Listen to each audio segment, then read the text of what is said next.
Good morning once again, and thank you for watching Sunrise at Sea this morning. You are right in time for our views with me, Sandra Kopp, and of course I'm joined by the ladies, Sarah and Shivan. And this morning we'll be talking, is having a car a necessity or a luxury? Yeah, is having a car a necessity or a luxury? But ladies, what do you think? With these fuel prices, I think there's a lot in store. Some of us have decided to leave the cars at home and walk partially to work because we cannot. It's starting to prove to be a necessity right now. But anyway, in all seriousness, I think, I mean a luxury, that's what I meant to say, but in all seriousness, cars are a necessity. I mean, there is transportation. You are able to move from one place to another comfortably. There are a form of, social status. When you reach a particular age and everybody expects you to have a car or be able to drive, they are very convenient in times of emergency when you have to, drive to the hospital, drive a patient to hospital. So I think cars are definitely a necessity.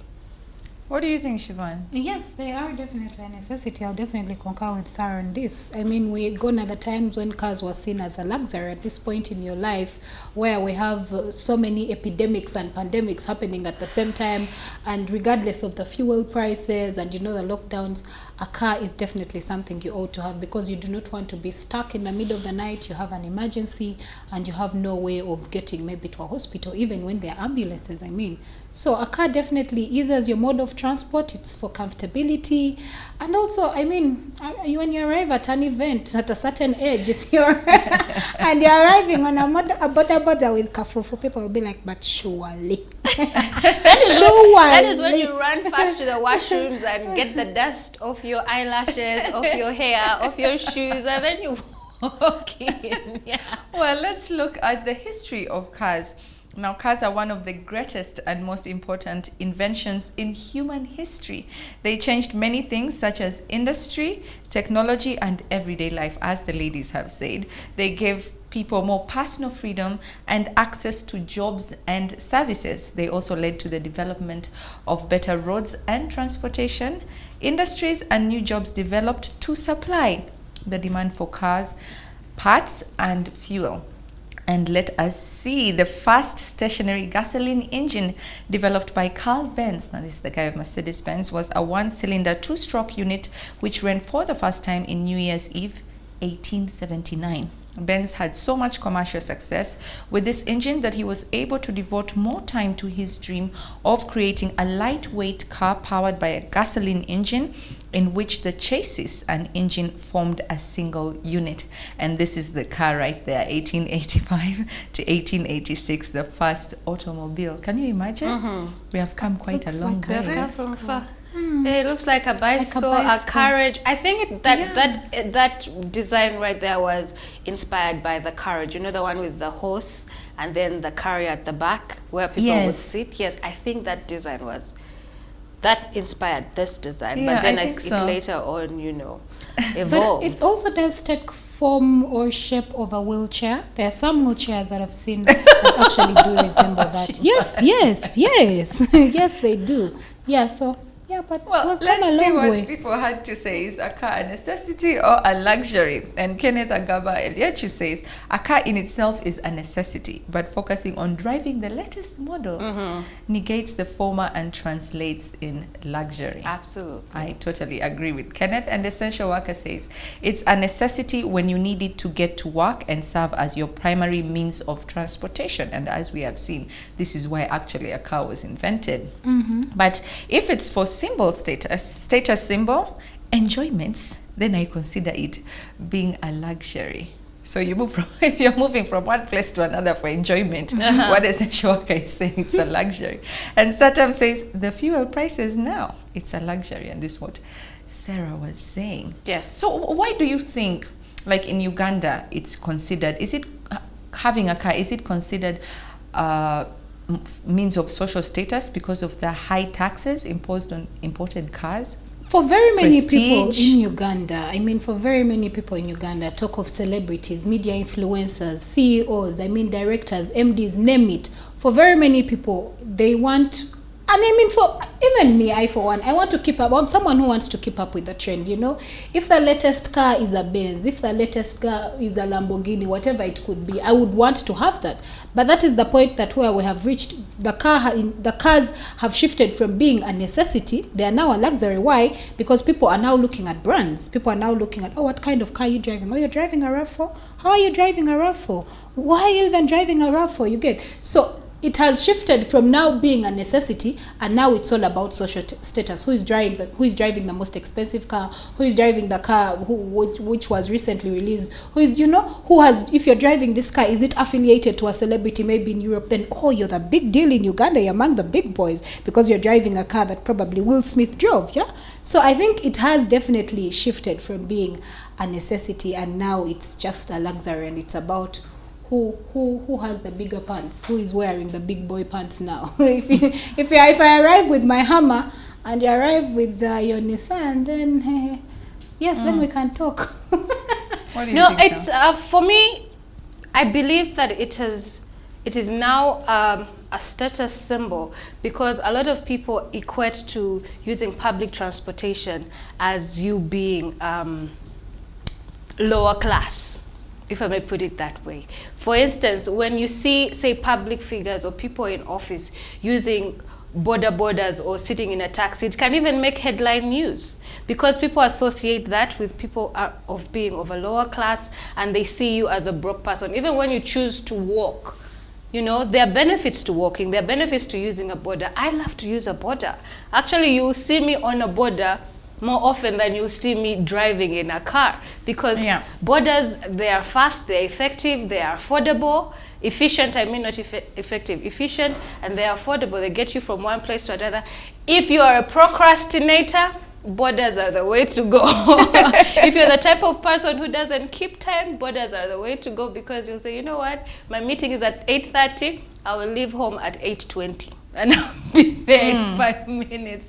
You understand what I mean? So, yes. But people equate public transportation to you being broke, you being of a lower class. That's why you see a lot of people are now, it's not even about tax now, or the price of the car, because people are going out of their way to afford a vehicle so that people can look at them with in a certain type of way, with respect. When you go to a corporate office, even when you find people are using public transportation, they'll want to be left at the, a few blocks away from the office, and then they can you'd walk. rather walk inside than be seen get off the border from the entrance. So it's not about the price of a car, because cars are affordable.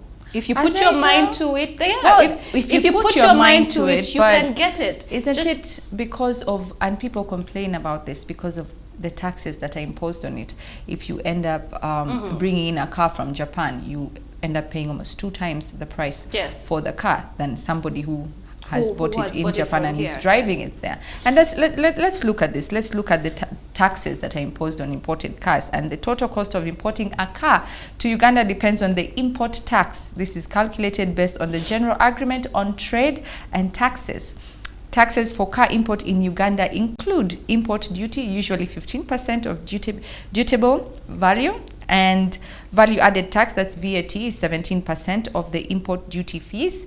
Then there's, of course, import declaration fee, 2% of the dutiable value, withholding tax, 4% of that value, dutiable tax, and then excise duty. In some cases, excise duty may be charged at 10% of the duty fees. So all these, as they pile up, they make the car so expensive, which initially it wasn't. But like you said, if someone puts their mind to it, then they can buy it. But it also depends on the kind of income that they have. That's why some people end up, they're like, oh my goodness, I can't afford a car. At this point, I can't afford a car.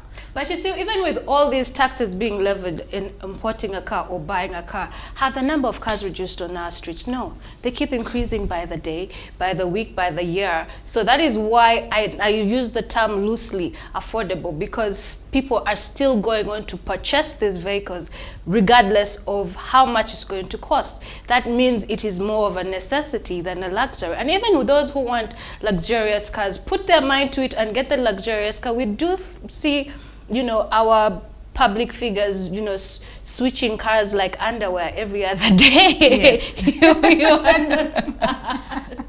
because people don't care about the price. It's That's about true. the status that comes with yeah. it. Whether you have your small little Vitz to your Hammer. Yeah. I have a car. That means I am better Point is than I you. am able to move. Hey. Which brings me to my next question, ladies. Do you think it is okay to buy a certain car before you you buy a house? Let's look at these cars. As you can see, that car, these are the kind of cars I'm talking about.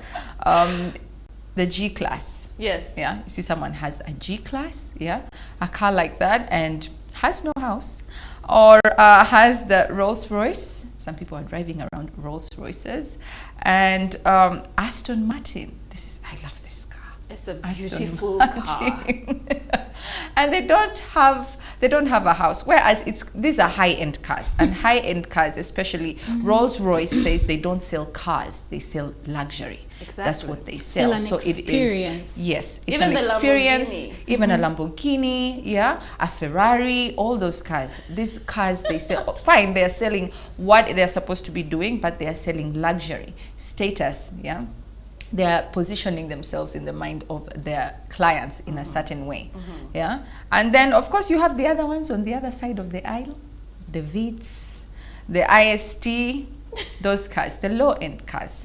So what I am asking is, fine, if you have like a Vitz, you have saved for it, yes, and you're good, you're living within your means. But what makes people, fine, there's status as well, like we have said. What impels you to go and buy a car? For example, you go and buy a G-Class, but you don't own a home. Like, what's up with that? People just want to show off. Yeah. People want to be keeping up seen. with the trend. Yes. I want to be It's just like how people who are not supposed to wear crop tops wear crop tops. You get me? Sarah had to go there. Had to go there because you want to be seen. You want to show people, look at them. I have made it. People are not going to. You're not going to. People are not going to. Come to your house. Not everybody is going to come to your home, but people are going to see you on the road. You probably even make a headline. Oh, somebody bought a new nice big car. Yeah. You understand what I mean? Yes. So people just want to be seen. It is nothing about I think it's just about showing off. When celebrities have the Porschest car, the nicest car, they show off their cars because that is what it is. Luxury. Look at me, I can afford this. I'm not here to suffer. I have made it in life. Look at me.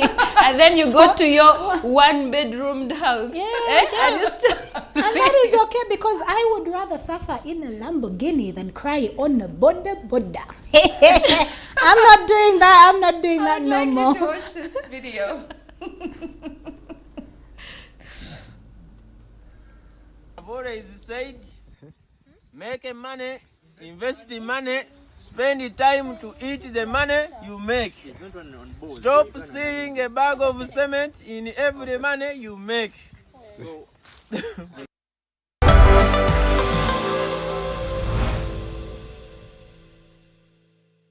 Stop seeing a bag of cement in. Go back to your one-bedroom place, park your G-Class outside, and And no one will even know that you're suffering. Because if you're on a boda, if you're on tukutuku, they will know that you're suffering. But when you're inside the SC and you're having the experience, no one will know that you're staying. But in a does it one-bedroom. matter though? Like you're saying, no one will know that you're suffering. The key word being suffering. You are suffering. Isn't it better? I think it's better for me to be on a border. I don't care. But now that when is I you. get to my house, Your laboudoir. yes. Even people will be like, have you been to Sandra's house? Have you been to Shivan's house? Wow, she has a nice house. I don't care if I'm walking on a border. That is my resting, that's my palace. So I want it to be, isn't it because people care too much? So caring too much about what people think. I think it's also just about priorities. It's not about what people care about per se. Okay, for a lot of people, it's about what people think about them, and they care about that. But then there are other people who are like, you only have one life, so I'm going to live the life of luxury regardless. There's a celebrity in South Africa who is called Somizi, and he once said, they asked him how much money he makes. So he's like, it's not about how much money I make, it's how I am spending and enjoying my money. He said, if I had the last 10,000 rands in my account, yes, I would take a first-class flight to Cape Town, enjoy the best mimosas, you know, eat all the sushi and seafood, and then take a taxi back home. What? He's like, because life is for eating and enjoying. So there are people like that. So there are people like that who say, I want to afford the best things in life. This life is going to be a life where I pamper myself. And then there are people who think ahead, and people who probably have families, and they're like, how can I buy a G-Wagon and yet I do not have a stable stable stable shelter and accommodation for my family. So a lot of people, it's about priorities. And when you find people who have priorities, they say, I'd rather buy a 5-bedroom mansion or build that and make sure that my kids, my wife, or my husband is absolutely comfortable and they do not ever have to worry about being homeless. Exactly. And I'll drive my Vitz, or I will take a border or walk to work. Yeah. So that makes more sense to me. It does definitely go back to priorities and responsibilities. We all have different responsibilities. If you're single and if you're single and you're not ready to mingle, and right now you're just thinking about enjoyment, you don't have a reason to be saying, oh, now if I buy this expensive car, where will my kids get food from? No. Because you do not have responsibilities. But if you have responsibilities and you are within a certain age group and you know that you're accountable to someone, you're a sole provider for your family, then definitely your priorities and your goalposts start to change. So it all goes back to the responsibilities and the priorities up at that time. But also, it goes back to where your heart goes. I mean, for very many people, we prefer to enjoy life. We don't want to suffer. I mean, regardless of, we're not here to suffer. Sarah says suffering is not an achievement. We should learn to normalize luxury. So for people for some people out there, they would prefer to spend the little money they have on things that will bring them gratification, regardless of what you think. I mean, I could decide to spend my last 100K buying a handbag, and I will be happy even if I do not eat in the evening, and that's okay for me because I have got gratification from buying a handbag. So where your heart leans is where you go to. And for some people, don't you think that these cars end up incurring more debt? And even for like Mutua Wansi, yes, yeah, it's like, especially with the high fuel prices, people have parked their cars and they have been walking. Or sometimes you know something can just happen. Maybe the radiator gives, or you need like spark plugs or all that stuff. You need shocks, and then you have to end up spending on money that you didn't plan to allocate to that. Yeah. And some other people, they buy these high-end cars and they cannot maintain them, so they end up parking them. So doesn't it end up incurring more costs for the person if it's not well planned? Absolutely. Especially there's some people who reward themselves. I've worked so hard, I have acquired this milestone, let me reward myself. Or maybe this is my retirement gift to myself. My pension, I am buying that G-Wagon. My kids, they will sort themselves out. You understand? Some people, it's a reward and they are able to maintain it. But for other people, it is just the hype in the moment. You know, like, I want that car, I really want it. Then you get the car, you can't afford it. It's just like people who have iPhones and can't afford data. You understand? Or now you have a car you cannot afford to maintain because it's very expensive to maintain these cars. And another thing that people don't understand is that with cars, the value for it depreciates. Yes, it does. Every day you drive it, the value is going down. It's going down. And a lot of people also do not really know how to, you know, keep up with the trends, because like I said, your car is depreciating every day you drive it. So how about you drive it 6 months and replace it with another one, you know, exchange it with another one, you know, just keep on the cycle of going around. But you want to carry your G-Class of 2019 all the way into 2040.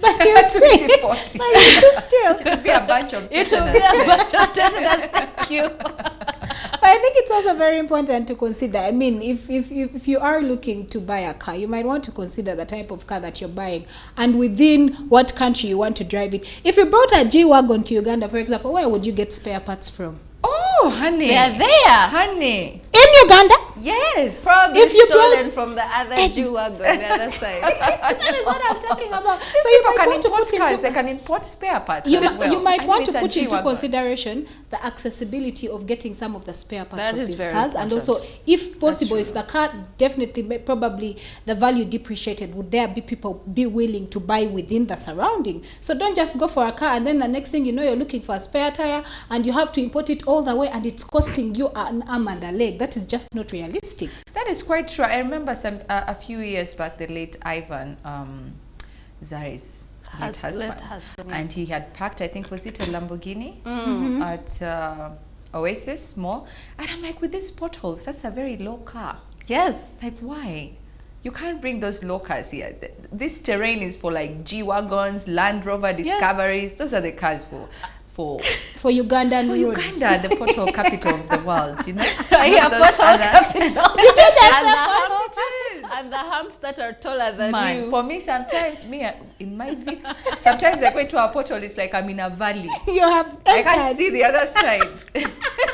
But I want to ask, as public figures or people who work in the media and, people all over our business, do you think it's necessary for us or, public figures in general to just have cars? Do you think it's important? No.